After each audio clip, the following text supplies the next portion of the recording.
my name is Cindy Holt, and we're here on my deck about 153 steps from the beach in Southern California. Weather's probably 72 degrees, like it always is.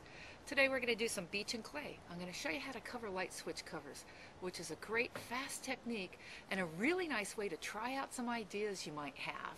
Let's get started. Okay, we have here a sheet of clay that I've stamped already. When I stamp, especially with a big stamp like this, I put the sheet of clay on an index card.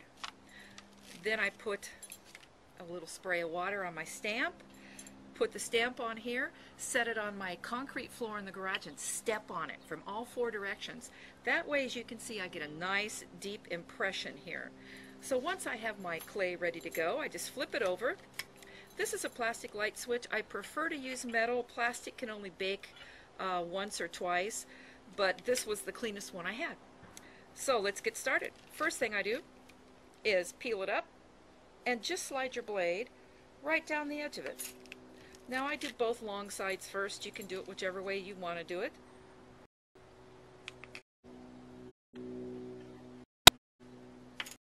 There we go. Now I'm making sure that the clay on this side is flat against the light switch plate. There's bubbles in there as I do this. No extra clay hanging off.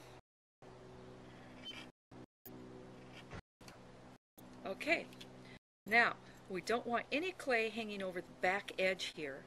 So I'm going to just push these corners up, take my blade, slide it down, and clean them up a little bit. As you can see, it takes just a matter of minutes to cover this switch plate,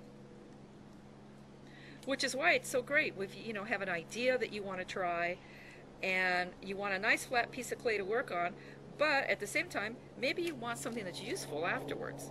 Okay, we're all covered here. I'm going to turn it over and mark with my etch and pearl tool here where the holes are so I can find them. There we go. Now, when you make your hole for your screws, really spin this around and give your screw head a lot of room because the clay is going to be a little bit thicker.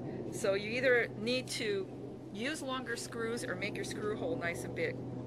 Screw holes in place, turn it over, use your etch and pearl tool again. You can use a craft blade to do this too and cut out where the light switch plate or the light switch goes. There we go.